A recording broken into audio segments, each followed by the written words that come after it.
Azagbanu kwene gogbe. Esa Jésus. 50 mètres leko, 650 leko, kule bodo de na wa kwambo wu Jesu osin we dewe. Wene nuwe a ovi bio Juda no irodo isikali ti ome. Lo mo do a vu Jesu ton we le me.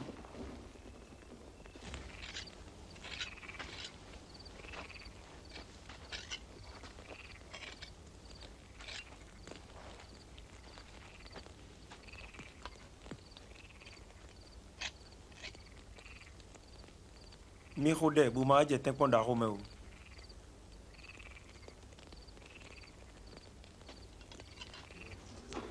Juda yi gankwe gbambo sa Jesu. Jesu mondo gwenu emi na kudo gbeto leta me on kodo si se powe. Lo bodo de hoe.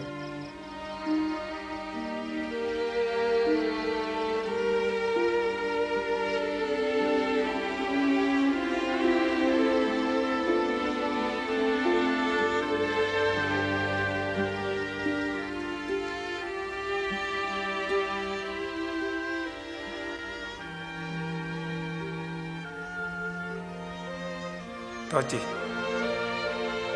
Yin ajiro mu. Se uve ko fe lo do zonu mi.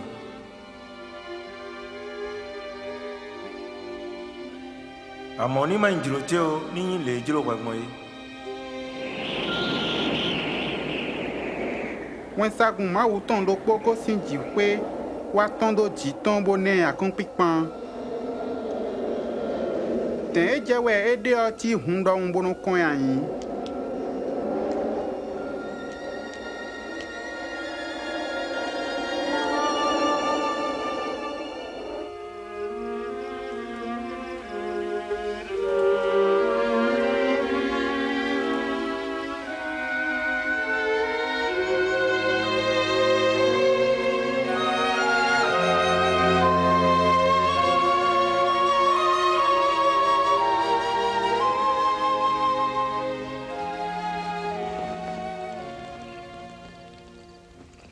Ete si amlo do mi de. Mi tite. Bo khode bu ma je ten ponda ho me o.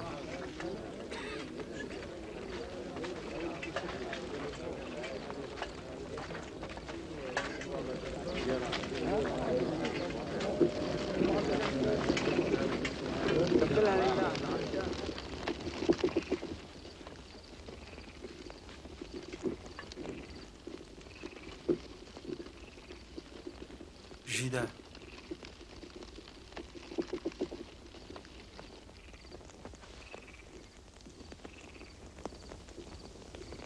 Ema yin si ana kinu gbeto vi obodo se ya. Akuno mini jakwi ku mejia.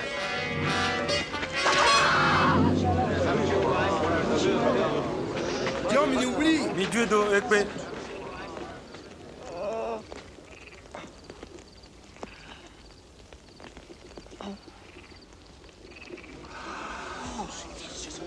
Dieu Dieu mais. Ajoto en kanyin bo mi re wi popo bo je gbeje me. Ai hongbe we yen po mi poro sinsen ko me mi ka wuri mi a. Àmọ́ dion gan mi to ro. Ablumeron on laisse gan ro.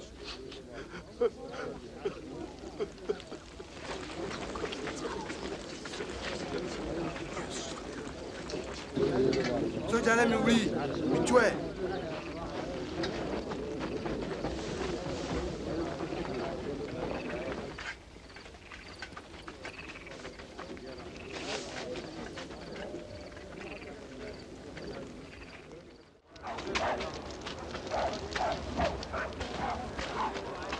Mi tué Gandhi.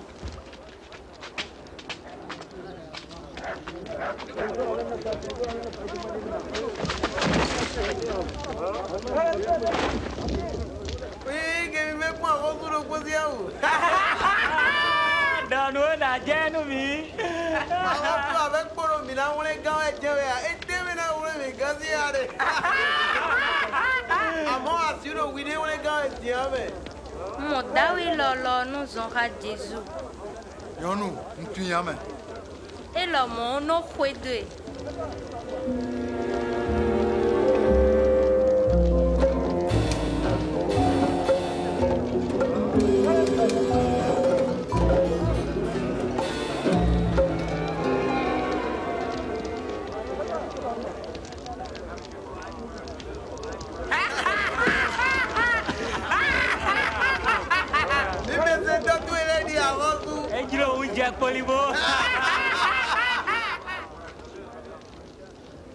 Oui, l'homme, on doit mettre les mains.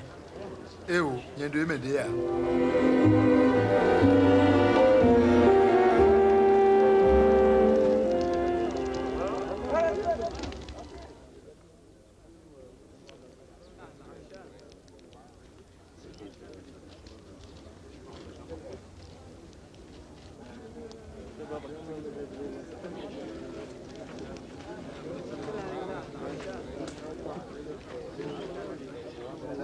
Y'a eu nos enfants Jésus t'entend.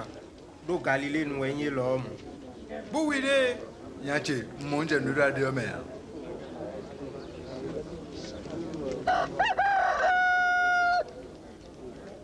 Jésus kalile bo kon Pierre. Po Pierre flin ko e ko do da ye do. Chobo nu ko klo na kwasi egbe o, anako gbe aso tonde mi kuntun mi o.